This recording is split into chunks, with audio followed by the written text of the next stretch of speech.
ಪ್ರಧಾನಿ ನರೇಂದ್ರ ಮೋದಿ ಭಾರತದ ಭಾಗ್ಯವನ್ನ ಬೆಳಗಿದವರು. ರಾಮ ಮಂದಿರ ನಿರ್ಮಾಣ, ಕಾಶ್ಮೀರದ ಸಮಸ್ಯೆ, ದೇಶದ ಆರ್ಥಿಕತೆ ವಿಚಾರದಲ್ಲೂ ತನ್ನದೇ ಆದ ಕೊಡುಗೆಯನ್ನು ನೀಡಿದ್ದಾರೆ.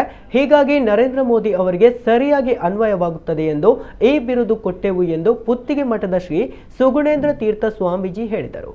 ಪ್ರಧಾನಿ ಮೋದಿಗೆ ಭಾರತ ಭಾಗ್ಯವಿದಾತ ಬಿರುದು ನೀಡಿದ ಬಗ್ಗೆ ಸಾಮಾಜಿಕ ಜಾಲತಾಣದಲ್ಲಿ ಭಾರಿ ಚರ್ಚೆಯಾಗುತ್ತಿದ್ದು, ಕೆಲವರು ಅದಕ್ಕೆ ವಿರೋಧ ವ್ಯಕ್ತಪಡಿಸಿದ್ದು, ಇದೀಗ ಪುತ್ತಿಗೆ ಶ್ರೀ ಅದಕ್ಕೆ ಸ್ಪಷ್ಟನೆ ನೀಡಿ ಮಾತನಾಡಿ, ದೇಶಕ್ಕೆ ಮೋದಿ ಅವರ ಕೊಡುಗೆ ಮಹತ್ವದ್ದು.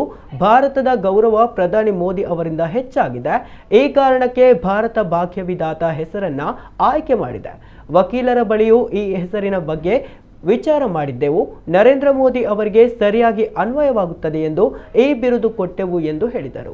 ಭಾರತದ ಭಾಗ್ಯ ಅವರಿಂದ ನಿರ್ಮಾಣ ಆಗಿದೆ, ಅದಕ್ಕೋಸ್ಕರ ಕೊಟ್ಟಿದ್ದೇವೆ. ಹಾಗಾಗಿ ನಾವು ಕೆಲವರ ಹತ್ರ ವಿಚಾರ ಮಾಡಿದೆವು, ಲಾಯರ್ ಹತ್ರನೂ ವಿಚಾರ ಮಾಡಿದೆವು. ಅವರಿಗೆ ಕೊಡ್ಬೋದು ಅಂತ ಹೇಳಿದರು. ಅದಕ್ಕೋಸ್ಕರ ಅದು ಅವರಿಗೆ ಸರಿಯಾಗಿ ಅನ್ವಯವಾಗ್ತದೆ ಅಂತ ಅದನ್ನು ನಾವು ಅವರು ರಾಮ ಮಂದಿರ ನಿರ್ಮಾಣವನ್ನು ಮಾಡಿದರು. ಕಾಶ್ಮೀರದ ಒಂದು ಸಮಸ್ಯೆಗೆ ದಿಟ್ಟವಾದಂಥ ಹೆಜ್ಜೆಯನ್ನಿಟ್ಟರು.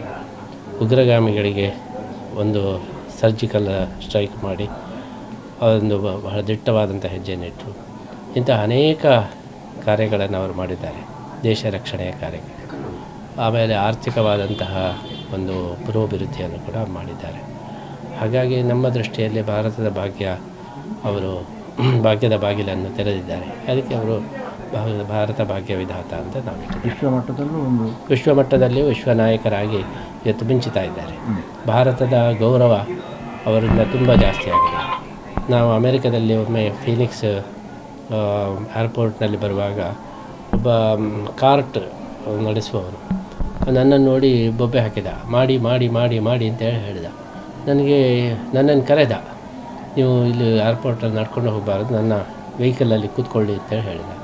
ನನಗೆ ಇವನು ಏನು ಕನ್ನಡ ಮಾತಾಡ್ತಾನೆ ಅಂತ ಯೋಚನೆ ಮಾಡಿದರೆ, ಮತ್ತೇನು ಕೇಳಿದೆ, ಮಾಡಿ ಮಾಡಿ ಏನು ಅಂತ ಕನ್ನಡ ಬರ್ತಾ ಹೇಳಿದರೆ, ನಾನು ಕೇಳಿದೆ ಮತ್ತು ಮೋದಿಯ ಅಂತ ಕೇಳಿದೆ. ಹೌದು ಹೇಳಿದ, ನಾನು ಮೋದಿಯ ಫ್ಯಾನು.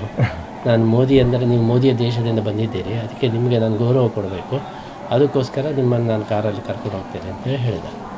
ಇಷ್ಟು ಒಂದು ಸಾಮಾನ್ಯ ಒಬ್ಬ ಕಾರ್ಟ್ ಡ್ರೈವರು ಕೂಡ ಮೋದಿಯ ಬಗ್ಗೆ ಪ್ರಭಾವಿತರಾಗಿದ್ದಾರೆ. ನಮ್ಮ ದೇಶದ ಬಗ್ಗೆ ನಾವು ವಿಶ್ವದಲ್ಲಿ ಸಂಚಾರ ಮಾಡ್ತಾ ಇರುವಾಗ ಅನೇಕ ಕಡೆ 25 ವರ್ಷದಿಂದ ಸಂಚಾರ ಮಾಡ್ತಾ ಇದ್ದೇನೆ.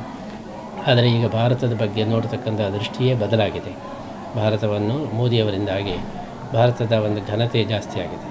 ಹಾಗಾಗಿ ನನಗನ್ನಿಸ್ತು ಭಾರತದ ಭಾಗ್ಯವಿದಾತ ಇವರು ಅಂತ ಹೇಳಿ. ಆ ದೃಷ್ಟಿಯಲ್ಲಿ ನಾನು ಆಯ್ಕೆ ಮಾಡಿದ್ದೆ.